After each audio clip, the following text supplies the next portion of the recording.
Sholat jamaah ada batasan-batasannya, ada hukum-hukum yang harus kita ketahui.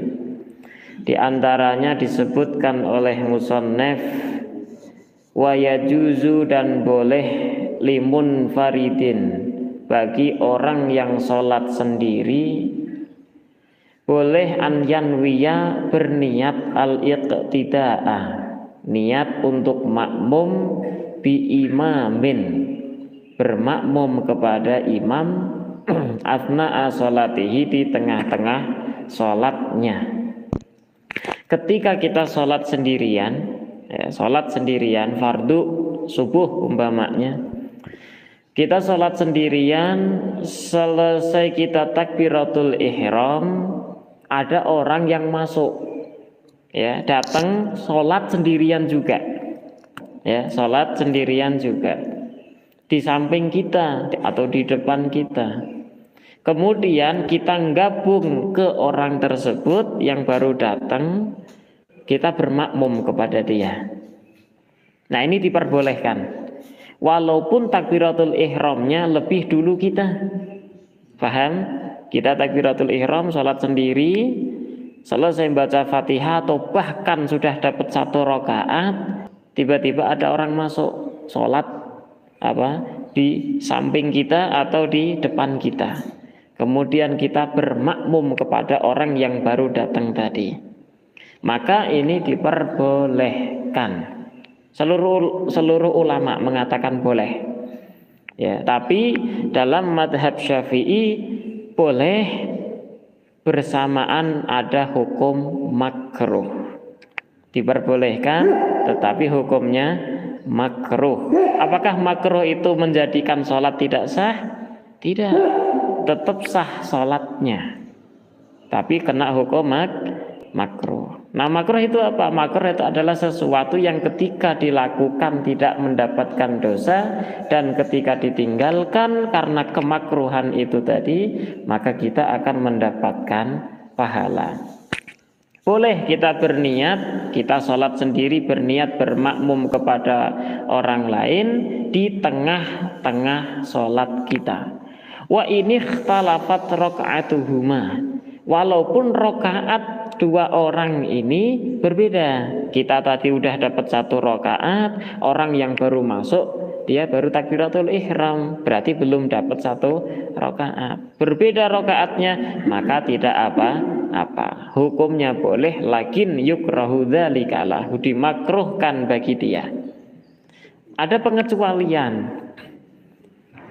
Pengecualiannya adalah orang yang asalnya sholat jamaah, bareng-bareng sholat jamaah, kemudian ini orang si makmum itu mufarokoh. Mufarokoh itu berniat memisah diri dari jamaah. Mufarokohnya kenapa? Dia mufarokoh gara-gara melihat sesuatu pada imam yang menjadikan sesuatu tersebut menjadikan batal salatnya imam. Contohnya imam, Ustadz Asep tadi jadi imam. Ketika Ustadz Asep sujud di rakaat pertama, kita masih berdiri tuh, mau sujud ngelihat di telapak kaki Ustadz Asep itu ada kotoran cicaknya nempel. Batal enggak sholat Ustadz Asep? Batal. Orang yang sholat tertempel najis di baju, di badan atau tempat dia sholat ada najisnya, maka hukum sholat tersebut batal. Kita melihat Ustadz Asep enggak tahu, ya kan? Kalau enggak tahu udah lanjut aja sampai salam. Kita sebagai makmumnya melihat ada pembatalan pada diri imam kita, maka kita diharuskan segera untuk mufarokoh, memisah diri dari jamaah.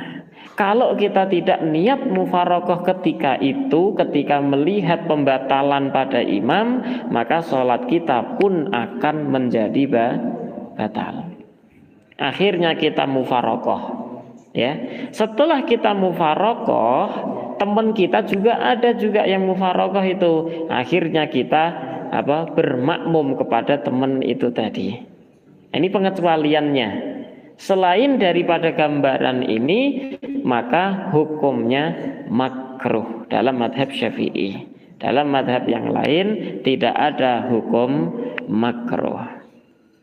Fa'idzak tada fil asna'i. Sekarang kita sudah tahu hukumnya. Kalau ada dua orang yang sholat, mereka tidak berimam makmum, boleh bagi mereka untuk berimam makmum, walaupun rokaatnya berbeda-beda.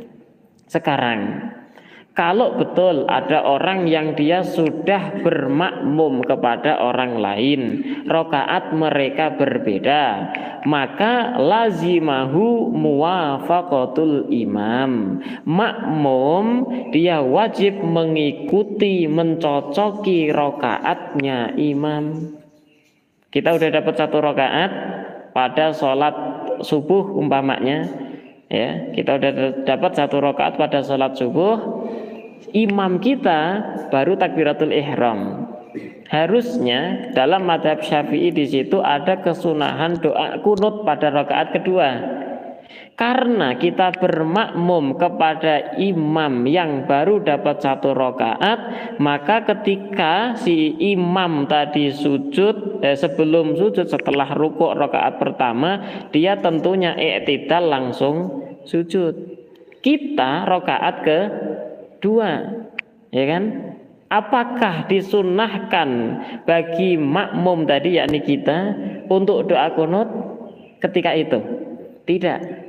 Kita diharuskan, wajib hukumnya mengikuti imam kita. Karena imam kita langsung dia sujud, tidak doa kunut, memang rakaat pertama, maka kita ikuti dia. Ya, wajib mengikuti. Atau dalam gambaran lain, kita sholatnya itu sholat isya. Sudah takbiratul ihram, kita sudah dapat satu rakaat, berdiri ke rakaat kedua, ada orang baru masuk takbiratul ihram, kita bermakmum kepada dia. Karena kita sudah rakaat yang kedua, selesai kita tahiyat, selesai kita sujud yang kedua, kita tahiyat awal, kan gitu, tahiyat awal.